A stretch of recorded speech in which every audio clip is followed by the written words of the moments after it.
नमस्कार दोस्तों, मेरा नाम है प्रवीण और आप देख रहे हैं पाविका फ्लिट से इस चैनल को एक बार फिर से। तो आज मैं लिखा हूं आपके लिए बहुत ही important numerical again from the GATE mass transfer के। ये है हमारे क्वेश्चंस, तो specially focusing on problems on adsorption. ये हमारा एड्सॉर्प्शन का पहला क्वेश्चन है, क्योंकि काफी स्टूडेंट्स बोल रहे थे कि सर एड्सॉर्प्शन और एब्जॉर्प्शन पे क्वेश्चन लेके आइएगा। आपने देखा होगा कि हमारे जो भी वीडियोस हैं अभी तक गेट मास ट्रांसफर पे ही चल रहे हैं, यानी कि मास ट्रांसफर टॉपिक पे चल रहे हैं, यानी कि जो सब्जेक्ट हमारा अभी तक हमने क्या क्या किया है। डिस्टिलेशन के तमाम क्वेश्चन फ्रॉम द गेट 2002 से लेकर गेट 2020 तक कवर कर दिया है। एक्सट्रैक्शन के क्वेश्चंस, देन ड्राइंग के क्वेश्चंस फ्रॉम द गेट 2002 से 20 तक कवर कर लिया है। फिलहाल मैं देखूंगा कि अगर कोई क्वेश्चन छूट गया है या फिर आप कमेंट कर सकते हैं। बट आगे बढ़ने से पहले अगर आपने मेरा चैनल सब्सक्राइब नहीं किया तो प्लीज ये आपसे बहुत बड़ी सी रिक्वेस्ट कि आप मेरा चैनल सब्सक्राइब कीजिए, लाइक एंड शेयर करना मत भूलिएगा, ताकि मैं ऐसे ही एजुकेशनल वीडियोस आपके लिए हमेशा हर पल लेके आता रहूं। और इसी वीडियो के डिस्क्रिप्शन बॉक्स में अगर आप देखेंगे तो आपको एक लिंक मिलेगा, जहां से आप इसी चैप्टर, यानी कि जो हमारा चैप्टर का नाम है गेट मास ट्रांसफर के questions, GATE mass transfer questions, यानी कि यही हमारी प्लेलिस्ट है जिससे आप तमाम वीडियोस फ्रॉम द गेट 2002 से लेकर गेट 2020 तक तमाम न्यूमेरिकल्स जो भी गेट पे आए हुए हैं आप डाउनलोड कर सकते हैं, सजेस्ट कर सकते हैं, किसी को बता सकते हैं, ठीक है। और एक छोटी सी रिक्वेस्ट, अगर आपको लगता है कि हमारा चैनल की मतलब हमारे चैनल की वजह से या फिर गेट में आपके बहुत अच्छे मार्क्स आए हैं, यूनिवर्सिटी में बहुत अच्छे मार्क्स आए हैं, जैसे कि हमारे काफी सब्जेक्ट्स हैं, जैसे स्ट्रेंथ ऑफ मटेरियल है, फ्लूइड मैकेनिक्स है, फ्लूइड मशीनरी या फ्लूइड मशीन्स है, हमने काफी सारे सब्जेक्ट्स कवर किए हुए हैं, ठीक है। तो इन वीडियोस की वजह से अगर आपके बहुत अच्छे मार्क्स आते हैं यूनिवर्सिटी एग्जाम में, तो आपसे रिक्वेस्ट है कि आप डोनेट कीजिएगा, दिल खोल के डोनेट कीजिएगा। वो आपके ऊपर, आप कितना करना चाहते हैं, तो उसका भी लिंक डिस्क्रिप्शन बॉक्स में दिया हुआ है। तो चलिए स्टार्ट करते हैं, ज्यादा ना टाइम लेते हुए इस क्वेश्चन को, क्योंकि बहुत इंपॉर्टेंट क्वेश्चन है। काफी स्टूडेंट्स को समझ में नहीं आता कि मोल रेशियो क्या है, मोल रेशियो या फिर बोल सकते हैं वेट फ्रैक्शन क्या होता है, ठीक है, मोल फ्रैक्शन क्या होता है, या फिर क्या बोलेंगे मास रेशियो पर भी कभी कभी बेस क्वेश्चन आ जाता है, ठीक है। जरूरी नहीं है कि हमेशा मोल फ्रैक्शन पे बेस्ड आए या मोल परसेंट पे आए। तो ये जो क्वेश्चन है ये है आपके क्या बोलते हैं मास रेशियो पर है, ठीक है। तो देखते हैं आगे ये क्वेश्चन कैसे कैसे चलता है, उसके बारे में इस हिसाब से बात करेंगे, साथ में लिखेंगे गिवन डेटा, ओके। क्योंकि आपको मालूम है कि अगर क्वेश्चन कभी भी सॉल्व नहीं होता तो at least you should write given data, और साथ में बनाएंगे हमारा डायग्राम, ताकि अगर क्वेश्चन हमारा 5 मार्क्स का है तो एटलीस्ट ही देयर में भी chance of getting at least 1 marks तो मिले या फिर 2 मार्क्स तो मिले। बट अगर आप हमारे स्टूडेंट हैं हमारे चैनल के, तो मेरी यही कोशिश रहती है कि हर एक कॉन्सेप्ट आपके सामने रखा जाए, ठीक है, उसे कैसे वो काम करता है, हर एक चीज हम करने की कोशिश करते हैं। तो चलिए ज्यादा टाइम लेते हुए इस क्वेश्चन को हम अपनी नेटिव लैंग्वेज हिंदी में समझेंगे। ये क्वेश्चन आया था गेट 2017 2 मार्क्स के लिए, ठीक है। रिसेंटली क्वेश्चन है, मतलब कुछ ज्यादा साल पुराना नहीं है, 2-3 साल पुराना है, okay. In a batch adsorption process 5 gram of fresh adsorbent is used to treat 1 litre of aqueous phenol solution. याद रखिएगा जो फिनॉल होता है वो कार्सिनोजेनिक होता है, यानी कि इससे कैंसर होता है। अगर कोई भी पर्सन इस फिनॉल इंडस्ट्री में काम करता है और काफी देर से लॉन्ग एक्सपोजर है इसका, ठीक है, तो ये एक कार्सिनोजेनिक मटेरियल है, यानी कि सब्सटेंस है जिससे लॉन्ग टाइम एक्सपोजर की वजह से कैंसर होता है, ठीक है। तो यहां पर जो एडसॉर्बेंट यूज किया गया है, ठीक है, एडसॉर्बेंट की क्वांटिटी यहां पे बता दी गई है, कितना यूज कर रहे हैं, ओके। क्या यूज कर रहे हैं, एक एडसॉर्बेंट है, वो एक्टिवेटेड कार्बन हो सकता है, कुछ भी हो सकता है, तो that is your 5 gram, okay. कहां यूज किया जा रहा है, यानी कि बैच एडसॉर्प्शन प्रोसेस में 5 ग्राम फ्रेश यूज किया जा रहा है, ओके, उसमें कोई भी मिक्सिंग नहीं है। 5 ग्राम फ्रेश एडसॉर्बेंट यूज किया जा रहा है, किसको ट्रीट करने के लिए, 1 लीटर एक्वस फिनॉल सोल्यूशन को, क्योंकि ये कार्सिनोजेनिक सब्सटेंस है, तो डेफिनेटली एक पानी का जो सोल्यूशन है उसमें ये फिनॉल आ गया है। कितनी क्वांटिटी आ गई है देखेंगे बाद में, मगर 1 लीटर एक्वस सोल्यूशन है, ठीक है। तो यहां पे लिख देता हूं जो सोल्यूशन है, एक्वस सोल्यूशन, वो कितना है 1 लीटर, क्लियर हो गया, ओके। डायग्राम से समझते हैं इसका कहने का क्या मतलब है, ठीक है। मान लीजिए ये एडसॉर्प्शन प्रोसेस है, फिलहाल क्या चल रहा है, एडसॉर्प्शन एक इक्विपमेंट है, ठीक है, जहां पे एडसॉर्प्शन होता है, यानी कि सरफेस पे कोई तो मॉलिक्यूल आके बैठ जाता है, किसकी सरफेस पे, एडसॉर्बेंट की। कौन बैठेगा, जिसको आप निकालना चाहते हो, एडसॉर्बेंट की मदद से, ओके। तो ये है स्टेज 1, फिलहाल तो कोई स्टेज 2 स्टेज 3 या n नंबर ऑफ स्टेजेस नहीं बताई गई है, ठीक है। डेफिनेटली इसको हम क्या देंगे, फीड देंगे, और वो फीड क्या है, 1 लीटर एक्वस सोल्यूशन, यानी कि पानी में है वो सोल्यूशन, ठीक है। यहां पे लिख देता हूं फीड क्या है, एक्वस सोल्यूशन, ओके। उसमें डाला क्या जा रहा है, आपका एडसॉर्बेंट डाला जा रहा है, और एडसॉर्बेंट ऐसे कुछ डालेंगे हम, ठीक है। एडसॉर्बेंट की वैल्यू एक काम करता हूं मैं, यहां पे डिफाइन कर देता हूं, मान लीजिए ये Z है, ओके, कितना दे रहे हैं, 5 ग्राम दे रहे हैं, ठीक है। Let me change my colour, क्योंकि कलर मैंने देखा आजकल जो भी वीडियोस बना रहा हूं ना, तो उसमें कुछ ना कुछ तो प्रॉब्लम आ ही रहा है, सॉरी फॉर दिस। ओके, हमें मिल गया हमारा कलर। ओके, तो डेफिनेटली देखिए 1 लीटर सोल्यूशन में यहां पर आपका आगे बढ़ते हैं। Okay, the initial phenol concentration is 100 milligram per litre.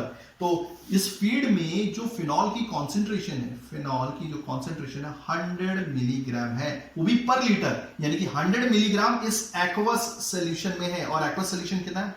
1 litre. Clear हो गया? एक काम कर लेता हूं, यहां पे लिख देता हूं देयर फीड की कॉन्सेंट्रेशन है, that is your 100 milligram per litre. अब ये जो पर लीटर है, पर मींस 1 लीटर एक्वस सोल्यूशन है, कितना क्वांटिटी? 100 मिलीग्राम। ओके, तो डेफिनेटली अगर इस एडसॉर्बेंट को यूज किया जा रहा है 5 ग्राम, तो किसको निकालना है भाई? इसने निकालना है फिनॉल को। किस में से? एक्वस सोल्यूशन में से। तो हमेशा जो बाहर निकलेगा उसमें से फिनॉल कम हो गया होगा।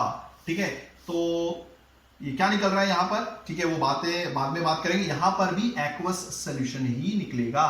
ठीक है, ओके, और ये भी 1 लीटर ही होगा, क्योंकि ठीक है, क्लियर हो गया? क्योंकि ये जो एडसॉर्बेंट है ये किसको लेके जा रहा है? ये सिर्फ इस फिनॉल को लेके जा रहा है। तो यहां पर आपका एडसॉर्बेंट वापस निकलेगा, जिसने मैक्सिमम हद तक इस 100 मिलीग्राम को अपनी सरफेस के ऊपर एडसॉर्ब कर लिया होगा। क्लियर हो गया? ओके, जब एडसॉर्ब कर लेगा तो बाहर निकलते वक्त यही जो फिनॉल है ये काफी कम हो गया होगा इस एक्वस सॉल्यूशन में से, क्योंकि गया किसमें? देखिए, यहां से ये एंटर हुआ, यहां से ये एंटर हुआ। ठीक है, ये इनपुट था और ये आउटपुट है, और ये एक स्टेज, एक ही स्टेज है, और वो आपस में इक्विलिब्रियम में आ गई, मतलब अच्छे से मिक्स कर लिया। ओके, और ये जो कार्सिनोजेनिक सब्सटेंस फिनॉल है ये किसकी सरफेस पे बैठ गया? एडसॉर्बेंट की, जो हमने 5 ग्राम डाला था, और ये यहां पर आ गया। और जो निकलेगा एक्वस सोल्यूशन, उसमें आइदर ये क्या बोलते हैं, एडसॉर्बेंट पूरा खींच लेगा फिनॉल को, तो यहां पर कुछ भी नहीं आएगा 1 लीटर सोल्यूशन में, और ये फ्री हो जाएगा कार्सिनोजेनिक सब्सटेंस से।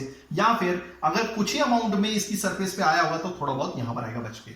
ओके, तो चलिए आगे बढ़ते हैं। The equilibrium relation is given by Q star is equal to 1.3C। Okay, काम करते हैं, ये इक्विलिब्रियम रिलेशन लिख लेते हैं। Q स्टार, ठीक है, ये इक्विलिब्रियम वैल्यूज है 1.3C। Q का मतलब होता है C का मतलब होता है। Okay, where Q is the amount of phenol adsorbed in milligram of phenol per gram of adsorbent, मतलब वो यहां की बात कर रहा है। ठीक है, मतलब Q स्टार क्या है? वो कुछ फिनॉल का अमाउंट है मिलीग्राम में। किसका मिलीग्राम? फिनॉल का मिलीग्राम। तो यहां पर देखिए Q स्टार मैं यहां पर मेंशन करता हूं, ये Q की वैल्यूज यहां पे दिखेगी आपको। ठीक है, फिलहाल Q स्टार, चलिए Q स्टार कोई प्रॉब्लम नहीं है। Q स्टार क्या है हमारा?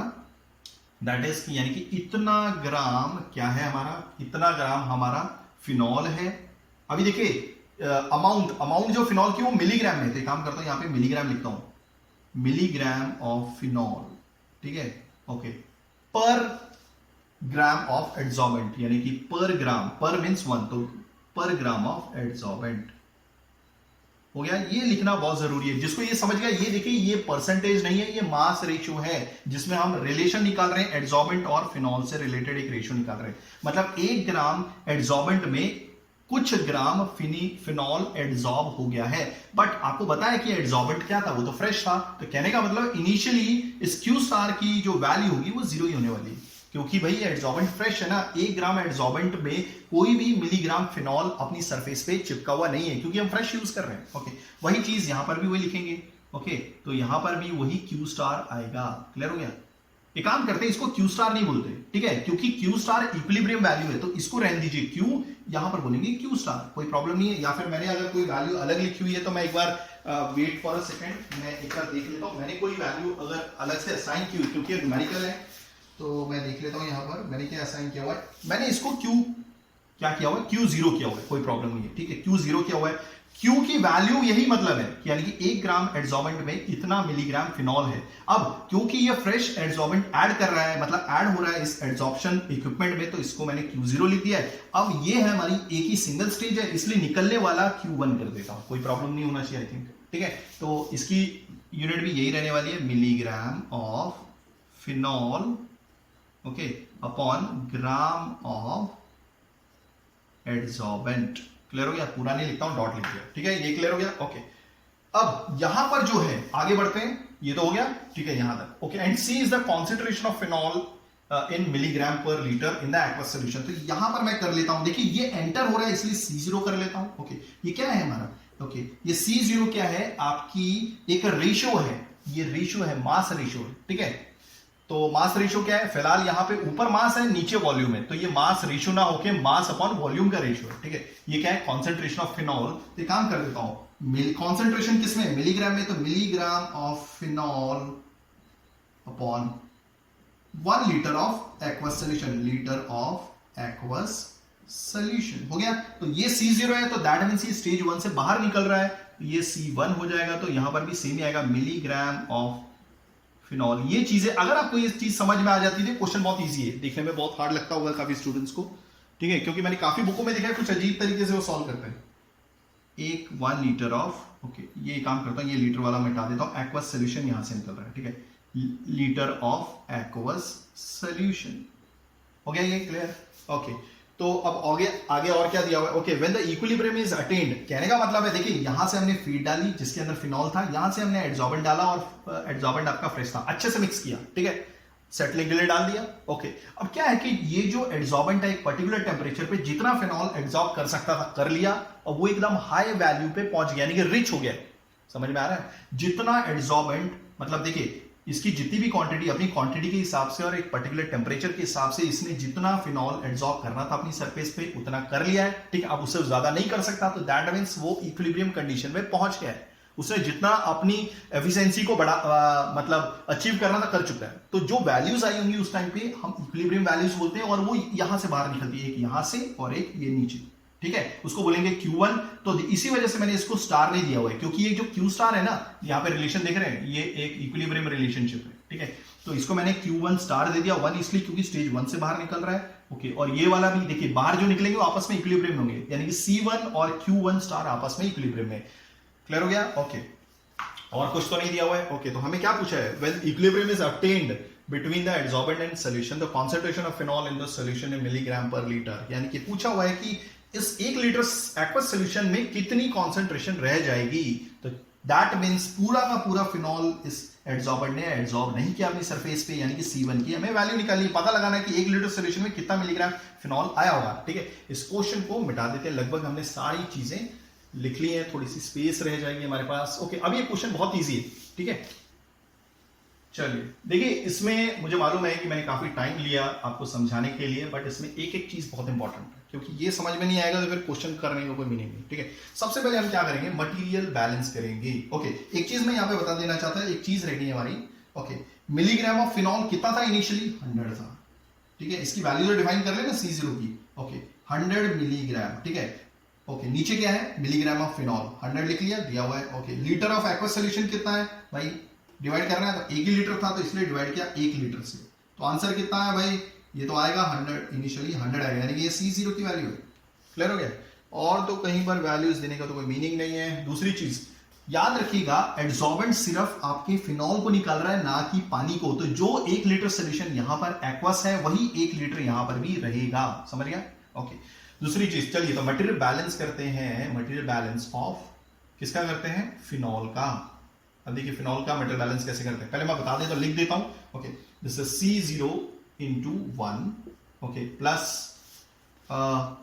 Q0 into Z देखिएगा 5 ग्राम को दिया हुआ है। ओके, हाँ, इससे पहले ये लिखने से पहले एक बात बता देता हूं, input is equal to output. Input is equal to output. एक काम करता हूं, सबसे पहले मैं इनपुट इक्वल टू आउटपुट ही लिखता हूं ना, input equal to output. Material balance क्या होता है? यानी कि देखिए एड्सॉर्प्शन में ये इनपुट है, ये इनपुट है, आउटपुट क्या है? ये और एक ये। तो इनपुट इक्वल टू आउटपुट, तो इनपुट के हिसाब से क्या होगा? C0 इंटू 1 हो गया, प्लस मैं बताता हूं ये कैसे लिखा मैंने, ठीक है। Then your Q0 into Z हो गया, ये हो गया इनपुट, प्लस आउटपुट क्या है हमारा? C1 into 1। क्लियर हो गया? प्लस आउटपुट दूसरा क्या है? Q1 स्टार इंटू Z हो गया। अब देखिए कैसे आया, मैं एक चीज समझाता हूं, यानी कि 2 चीज समझाऊंगा, फिर आप ये खुद ही समझ जाएंगे, ठीक है। अभी देखिए ये कैसे आया, ये देख लीजिए। आपके पास एक रिलेशन है ना, कौन सा है? ये देखिए, हाँ ये देखिए C0 ये 100 आया ना। क्लियर हो गया? ये 100, ये C0 है। ओके, इसकी यूनिट क्या है? देखिए, मिलीग्राम ऑफ फिनॉल पर लीटर ऑफ एक्वस सोल्यूशन, ठीक है। ओके, तो ध्यान से देखिए, इसका मतलब क्या है? 100 मिलीग्राम फिनॉल है 1 लीटर सोल्यूशन में, पर मींस 1 लीटर ऑफ सोल्यूशन। तो आप देख लीजिए 1 लीटर एक्वस सोल्यूशन में कितना है? 100 मिलीग्राम ऑफ फिनॉल है। ओके, बट फीड में कितना है भाई? फीड में भी 1 ही लीटर है, तो 1 लीटर के हिसाब से अगर 1 ही लीटर एक्वस सोल्यूशन रहेगा, ठीक है, तो कितना फिनॉल होगा, वैसे भी हमारे पास रिलेशन तो डायरेक्टली है कि 1 लीटर एक्वस सोल्यूशन में 100 मिलीग्राम फिनॉल है, तो 1 लीटर एक्वस सोल्यूशन के लिए भी 100 मिलीग्राम ही रहेगा। बट यहाँ पे देख लीजिए कैसे आता है, ठीक है, तो इस 100 को हम यहां पे रखेंगे, ओके ये रखा, ओके ये वाली चीज हम नीचे रखेंगे, एक्वस सोल्यूशन, ओके ये वाली चीज हम यहां पे रखेंगे। वैसे तो दोनों सेम ही है, तो आप सोच रहे होंगे कि मैं भी क्या बेवकूफ हूं कि, सॉरी ऐसे नहीं बोलूंगा कि मैं भी क्या कर रहा हूं, but this is to tell you कि कैसे आता है, ठीक है। अब यहां पर 1 लीटर सोल्यूशन दिख रहा है, अब जरूरी नहीं कि आप 1 ही लीटर हो, यहां पर होगा 2 लीटर 10 लीटर, तो आप क्या करोगे, यहां पे एक की जगह 10 रखोगे, ठीक है। ये हमें रिलेशन यहां से मिल गया कि अगर 1 लीटर एक्वस सोल्यूशन 100 मिलीग्राम आपका फिनॉल देता है, यानी कि इसके पास है, देता नहीं है, ठीक है, तो 1 लीटर एक्वस सोल्यूशन, तो यहां पर क्वांटिटी कितनी 1 लीटर की है, तो 1 लीटर एक्वस सोल्यूशन कितना देगा, तो 1 लीटर एक्वस सोल्यूशन, ठीक है, कितना देगा, तो ये जो क्वांटिटी बताती है, ये देखो ये क्या है, ये C0 है, ओके, और ये क्या है, ये तो 1 लीटर था, तो इसी वजह से मैंने यहां पे लिखा है। हो गया क्लियर, सेम यही चीज आप यहां पर भी अप्लाई कर सकते हैं। अगर आप देखेंगे तो let me check what is the time right now, okay थोड़ा सा टाइम ज्यादा हो रहा है, बट डोंट वरी, ओके ये समझाता हूं अभी आपको, ये इसके हिसाब से लिखा हुआ है। अगर 1 ग्राम, देखिए यहां पर आपको काफी अच्छे से समझेगा, 1 ग्राम एडजॉर्बेंट, ओके ओके 1 ग्राम एडजॉर्बेंट Q0, ये क्या है, हाँ Q0, एक्चुअली ये जो Q0 की वैल्यू 0 है, यहां पर 0 आएगा, क्लियर हो गया। अगर 1 ग्राम एडजॉर्बेंट, क्योंकि भाई प्योर है ना, इनिशियली एडजॉर्बेंट में कुछ भी फिनॉल नहीं था, फ्रेश है ना, ओके 1 ग्राम एडजॉर्बेंट में 0 मिलीग्राम फिनॉल के, मतलब 1 ग्राम एडजॉर्बेंट के साथ 0 मिलीग्राम फिनॉल इसकी सरफेस पे एडजॉर्ब हो गया, अपने साथ लेके चल रहा है, ओके। तो हमारे पास कितना है भाई, Z ग्राम, Z की वैल्यू दी हुई है, फिलहाल मैं 5 नहीं यूज कर रहा हूं, Z ग्राम एडजॉर्बेंट कितना अपनी सरफेस पे एडजॉर्ब करवाएगा, तो ये 0 मिलीग्राम, आई थिंक इससे बहुत अच्छे से क्लियर हो जाएगी पिक्चर। 0 मिलीग्राम फिनॉल, ये आ जाएगा 1 gram of phenol, okay, multiply by ये सामने आ जाएगा Z ग्राम ऑफ एडजॉर्बेंट, हो गया, ओके। तो आप देखिए 0 milligram of phenol upon 1 gram of phenol, sorry adsorbent है, ये कहां पे लिखा है, हाँ एडजॉर्बेंट लिखना था, ठीक है। 0 milligram of phenol upon 1 gram of adsorbent, ये है क्या, ये आपका Q0 है, ओके Q0, और ये क्या है, ये आपका Z है, तो इसी वजह से मैंने लिखा ये। आई होप आपको ये सारी ये भी चीजें समझ में आ गई होंगी। तो चलिए अब हम फटाफट कर लेते हैं कि आया कैसे, ठीक है। तो C0 की क्वांटिटी कितनी थी, 100, ओके 100 इंटू 1 इज 101, ऑलरेडी बताया कि ये जो Q0 है ये तो 0 रहेगा, तो 0 into Z is 0 equal to C1 की वैल्यू तो नहीं मालूम, वही तो हमें फाइंड आउट करनी है कि एडजॉर्प्शन होने के बाद 1 लीटर सोल्यूशन में कितना मिलीग्राम रह जाएगा। तो C1 into 1 is C1 plus Q1 star, Q1 देखिए क्योंकि ये स्टेज 1 है, ठीक है, तो उसी हिसाब से मतलब हमारे पास एक इक्विलिब्रियम रिलेशन दिया हुआ है। अब स्टेज के हिसाब से हम इक्विलिब्रियम रिलेशन को लिख लेते हैं। सबसे पहले ये ओरिजिनल लिखते हैं 1.3 C, ओके, बट अगर स्टेज 1 के लिए लिखना है तो हमें सिर्फ 1 लगाना है और कुछ नहीं करना, 1.3 C1, ठीक है।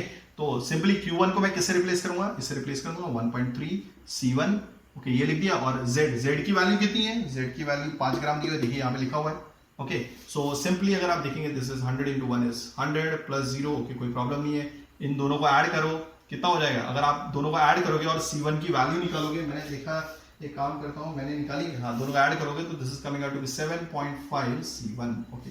देयरफॉर अगर C1 आप निकालेंगे तो this is coming out to be 13.333 milligram, okay clear हो गया, per litre of aqueous solution.